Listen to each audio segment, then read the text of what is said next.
Up? I'm back, and today, last time we talked about a team that should have been. Today we'll talk about a player that should have been. So, if you can't tell already, we're going to be talking about one of my favorite players just to watch, young Brandon Jennings.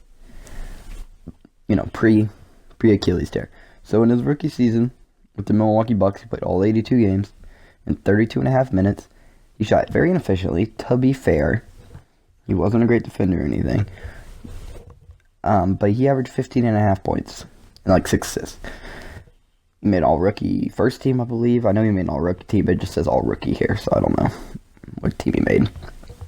In 2010-11, he did miss some games. He missed a couple. He missed like 19-ish. But he averaged more points, and he was actually decently efficient at 39%. He's getting better now, you know. And then in his third season in the league, he averaged 19 points, 5.5 assists, a steal and a half per game. Shot almost 42% from the field, 33% from three, which is okay. You know, you might be able to hear people talking. Sorry about that. You know, a couple rebounds, like 3-ish rebounds per game, and he was looking really nice for Milwaukee that year. You know, he was a great player. I'm sure he got plenty of all-star votes, and he was only 22.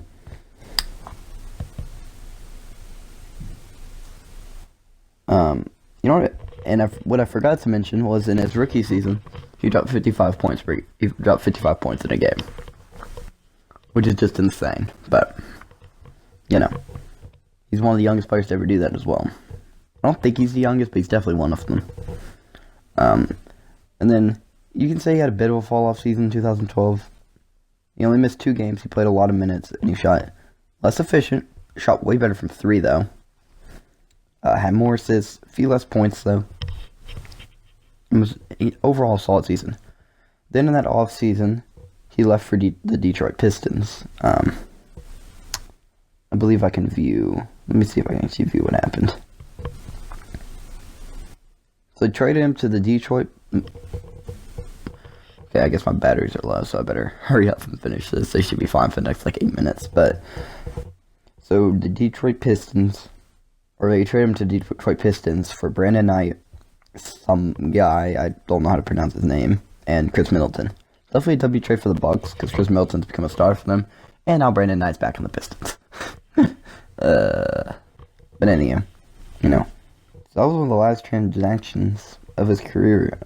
He never got traded again or anything, but, so, he had a decent season there, 15 points, 7.5 assists. Yes, he was very inefficient again, but he shot decent from 3 at 33%. So yeah, it was a bit of a fall-off season, but, you know, it was a new environment. He was getting used to it. But the next, he averaged pretty similar stats with less assists and less minutes. But the key this season, this was the season of the injury. Let me see if I can find it. On January 24th, 2015, Brandon Jennings tore his Achilles in a game against the Bucks. And he was never the same after. He missed the rest of the season with injuries. I guess he got released by Detroit. Well, he was assigned to the G League in December 2015. Then I believe he got released by them.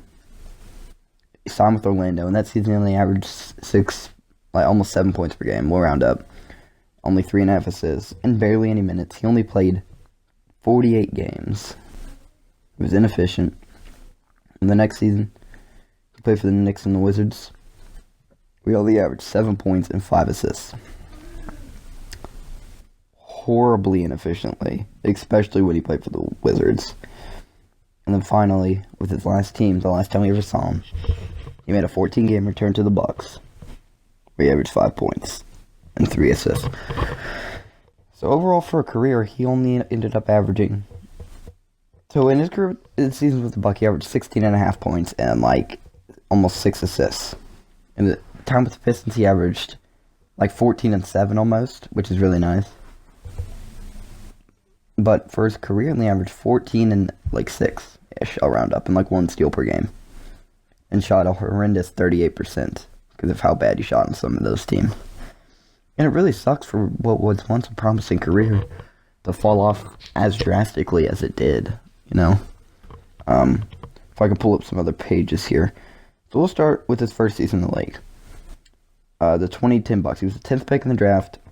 That season, they traded for John Solomons, who was having an amazing season. He had a bit of a worse season because there was a lot more players on this team, but he was still good. They won 46 games. They had terrible championship odds. I don't know what seed they were, though. I could probably view that real quick. I should have looked at that beforehand.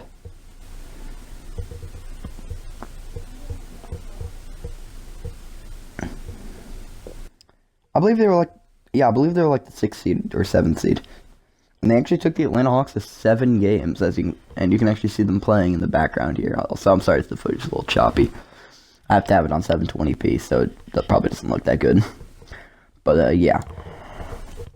You know, they were actually the second best defense team in the league, led by, and they had, where's he at? Andrew Bogut. They also had Luke Mbamute. He's always not a bad defender. Jennings was okay. Solomons was actually good that season.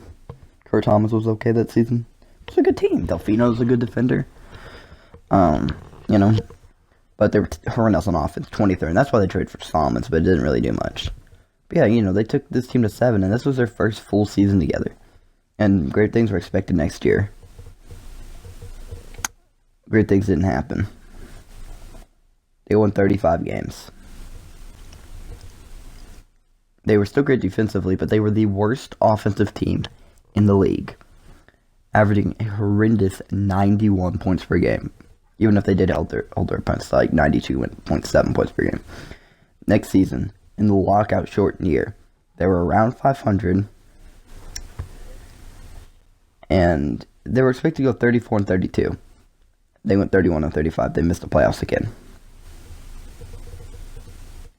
And that was the last year of Brandon Jennings, I believe, right?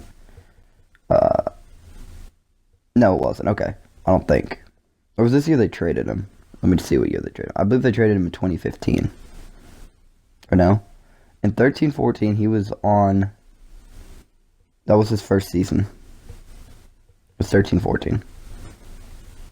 So, with Brandon Jennings, they did get the 8th seed, but they got destroyed by the Heat, so it didn't really matter.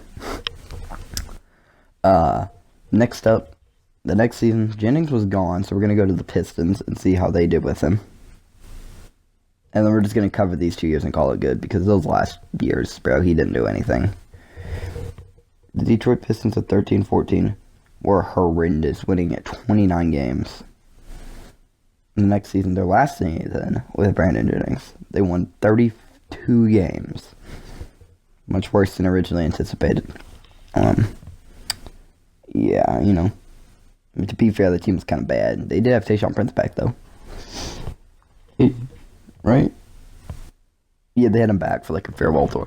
But, yeah. I mean, that pretty much wraps up his career. His horrendous Achilles injury kind of ended his career. But, yeah, on November 14th, he did drop 55 points. I believe he was one of the youngest players to ever do it. Let me look up the youngest player to ever drop 50 is. Player to score 50 points. Let me just find out real quick, and I'll probably end it. It is Brandon Jennings. It is Brandon Jennings. He scored 55 points at 20 years old in 52 days. What do you know? So yeah.